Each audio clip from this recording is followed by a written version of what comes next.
What's going on, my friends? I hope that you are well. I want to jump on real quick as a little update. I met with the architect engineer this morning, and it looks like we got a plan in place. He doesn't see any problems with anything with me doing this. He just kind of looked at me and was like, it's a small space, man. You sure you don't want to maybe go a little bit wider, a little bit longer? I'm like, I'm good with this. I said, so then I've lived in RVs. This is nothing. I love it. I'm good with this. He had some good suggestions, like, try this or that. But the thing is what he's going to have to do and what we're going to do, it's going to be a little bit easier for me. He said, I don't see the sense in you pouring a whole concrete slab. It's not needed. What you need to do is just get footings. You're going to have to solid concrete footing that goes along the barrier of the building. So in other words, you're talking 94 to 100 square feet of concrete, but and by footing, it goes down the length of the building, across the back and down the front. So sides and others, you got to have, actually it's probably more because you got another footing that goes across to the front of the building in front of the porch. So you're looking at 194 and 14, 110 square feet, 115 square feet of concrete. But they're going to have anchors that are in that concrete and in the ground where there's straps that go up, just like you would in a foundation of a home. That's why the engineer has this done, and it has to be done for code because it's in a wind zone. And then there'll be strapping on the building itself, and they're bringing in that brings it from the floor joists to the walls to the rafters, the joists up on the roof, the roofing joists,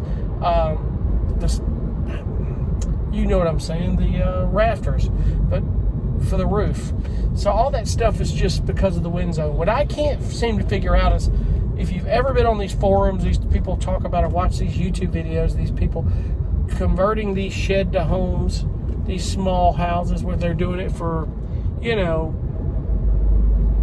Airbnbs, guest homes, or what they call mother-in-law flats, where living out back there and having a little house for mama, that sort of thing, or for grandmama. Some of them aren't going through this. They're just setting them on the blocks on the ground and they're tying them down, and I don't know how they're getting around code unless they're just doing it, and I don't know how insurance is covering it, and they're wondering if you're living in it. So I guess some states are very lax when it comes to building code, or they don't care. Because I've seen some of these guys going, well, we should do what we want out here. It's on my own property in the middle of nowhere. Who cares? Well, that's on you.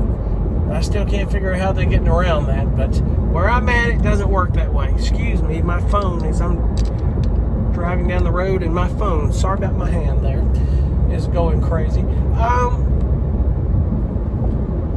I don't know how they're getting around this. It blows my mind to no avail. But hey, that's them. It's not me. I'm doing the right thing because I know I don't want to get in any heat with building code or insurance or anything. Because, when you go to get this thing insured as a home, the insurance company's going to ask for some things. They're going to go, okay, did you get a certificate of occupancy? They know if you got that, everything up to that point was done right because the county signed off on it, obviously. So that's where that stands. But things are looking good. We're gonna get this. He's connected with the builder up there that's building that, and we're gonna figure that out and get all that done. I'm gonna get him some more specifics, and all we can do is take it from there and see where it goes. I got to go back out and measure from the property line to the house on one side and from the back, and how far back and up that I'm putting the house, because he's going to want to know that, because I gave him the plat of the land. He needed to know, how much acreage and what was going on there, because he's going to have to tell the county where we're placing that. The county has to know, and it has to be right where we say we're going to place it. The county needs to know. Also, when the guys come in to pour the concrete footing. But I'll have to hire an electrician. That is most definitely required by law. They're just not going to let a homeowner do it. There's just liability reasons on that. Now, if you're a contractor and you're certified and licensed, you can be the contractor. But I think law has it you got to live in that house for at least 2 or 3 years minimum. I think it's if something happens within 2 or 3 years, they know who to hold accountable. But they know who the contractor is. They've got their license number for the state and all that. If that electrician's at fault, obviously that's who you look to, or the building inspector who should have inspected it. So it is what it is. But that's just what I have to do. I have no choice on that matter. But once I get all that done, we'll get that. It's go time. First things first, I've got to try to get him about getting the driveway and the parking area on that property. That's going to take a moment because he hasn't gotten back to me yet. This is the same guy that cleared my property. He's not real quick at getting back to me unless he's got a plan. That I need to figure out. I can get the lining for the driveway, and I know I could probably find somebody who could bring gravel out there to set on the driveway, but I don't feel like shoveling that, man, and getting it spread myself unless I have to. That's going to be a bunch of friends with shovels and a wheelbarrow moving gravel around, so we'll see.